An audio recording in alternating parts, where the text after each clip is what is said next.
4 दिसंबर 1971 रात के ठीक 12:30।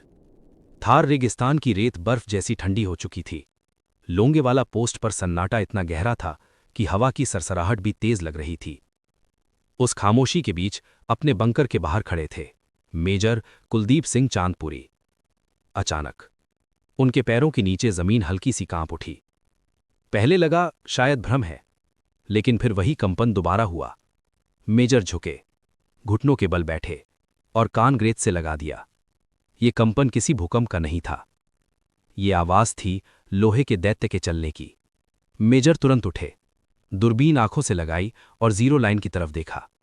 रेत के गुबार को चीरते हुए अंधेरे में चमकती हेडलाइट्स दिखाई दी। एक नहीं, दो नहीं, पूरा का पूरा टैंक कॉलम।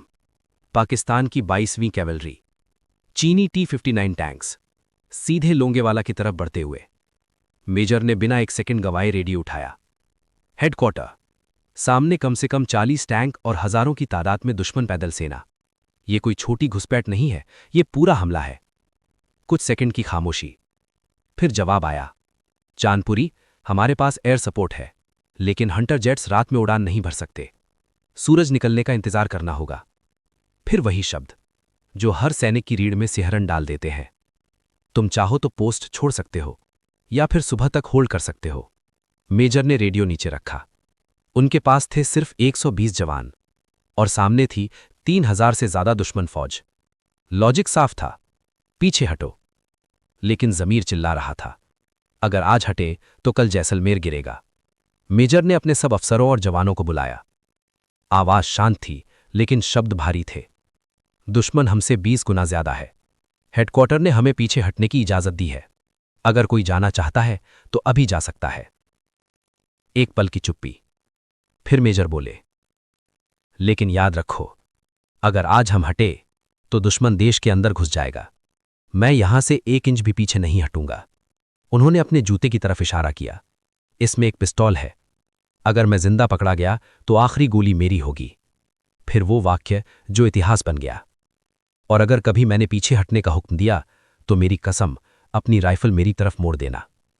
कोई नारा नहीं लगा, कोई भाषण नहीं हुआ। बस 120 जवानों ने अपनी राइफल की सेफ्टी खोली और अपनी अपनी ट्रेंच में जाकर खड़े हो गए। उस खामोशी ने तय कर दिया था कि उस रात लोंगेवाला से कोई पीछे नहीं हटेगा।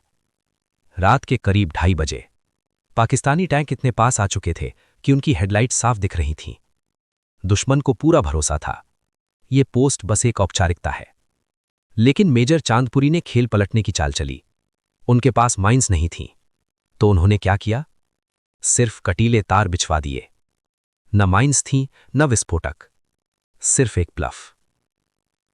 लेकिन मिलिट्री की किताब कहती है, जहां तार होते हैं वहां माइंस होती हैं। पाकिस्तानी कॉलम रुक गया। इंजीनियर्स बुलाए गए और अगले 2 घंटे वे ऐसी माइंस साफ करते रहे जो वहां थी ही नहीं। इन्हीं 2 घंटों ने इतिहास बदल दिया। उधर भारतीय जवानों ने अपनी 2 RCL गन वाली जीपों को टीलों के पीछे छिपा दिया। आदेश साफ था, एक शॉट और पोजीशन बदलो। अंधेरे में फायर हुआ, टैंक जलने लगे। पाकिस्तानी कमांडरों को लगा यहां पूरी बटालियन छिपी है। और जैसे किस्मत ने भी साथ दिया, रेगिस्तान की नर्म रेत में भारी टैंक धंसने लगे।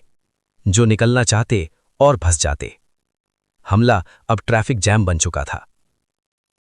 सुबह की पहली किरण, जैसलमेर एयरबेस से हंटर जेट्स ने उड़ान भरी। नीचे का नजारा मानो टारगेट प्रैक्टिस। रेत में फंसे टैंक, कोई एयर कवर नहीं। सुबह 7:30 बजे पहली स्ट्राइक हुई। 30 mm कैनन, T-10 रॉकेट। एक टैंक फटा, उसका धुआं बाकी टैंकों की जगह बता गया। एक के बाद एक सॉटी। दोपहर तक 22वीं कैवलरी रेजिमेंट टूट चुकी थी।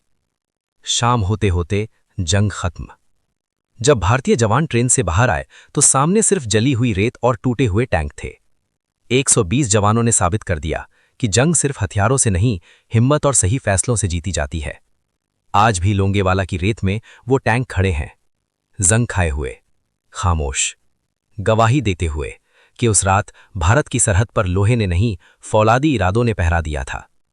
इसे कहते हैं द बैटल ऑफ लोंगेवाला। एक ऐसी जीत जो लड़ी नहीं गई, रची गई थी।